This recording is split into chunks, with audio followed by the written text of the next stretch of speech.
24 ang nagtangka, 24 din ang nabigo. At magpapatuloy pa rin ang script na walang makakaresolba ng puzzle kung paano talunin ang WBC World Lightweight Champion na si Shakur Stevenson ayon sa Boxing Hall of Famer na si Timothy Bradley. Sa kanyang YouTube channel, nagbigay ng ilang mga impormasyon si Bradley kung paano niya nasasabing si Shakur Stevenson ang magwawagi sa darating na laban nila ni Teofimo Lopez. Tanong ni Bradley sa kanyang mga viewers, sige nga sabihin nyo sa akin kung paano tatalunin si Shakur Stevenson. Magpasa hanggang ngayon ay wala pa rin blueprint para talunin si Shakur. Pero may blueprint na para talunin si Teofimo Lopez.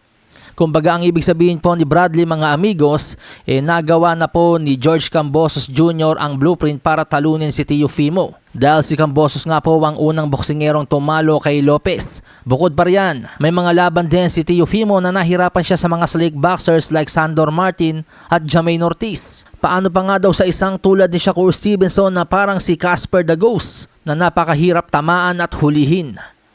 Can somebody please tell me how you beat Shakur Stevenson? Please somebody tell me how the hell do you beat some damn Shakur Stevenson? I'll wait. How you beat Shakur Stevenson? On the contrary, please tell me how the hell do you beat Teofimo Lopez? Because there's a blueprint out to beat Teofimo Lopez. Ain't no blueprint out to beat no damn Shakur Stevenson.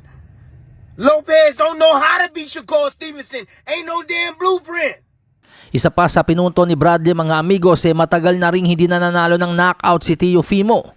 Huling knockout na panalo niya ay noong 2022 pa kontra Pedro Campa. At ang kanyang pagiging knockout artist ay noong nasa lightweight division pa siya, hindi sa super lightweight division. Sa katunayan nga po, kontra kay Steve Claggett na halos hindi naman po umiilag sa laban, nakatayo lang. Ito ay hindi pa rin nagawang in-knockout ni Teofimo. Samantalang tinalo ito ng hindi kilalang Pinoy boxer via TKO. Kaya't nakukuha ko rin po yung pinupunto ni Bradley na medyo malabong talunin talaga ni Teofimo Lopez si Shakur Stevenson. Shit, I mean, come on, when was the last time this man knocked somebody out? Come on, 135 when he was bigger than everybody? Yeah, you gonna hit number air. I promise you that. You gonna be, you and there gonna be fighting Casper the Ghost. Yeah, that's what you gonna be fighting.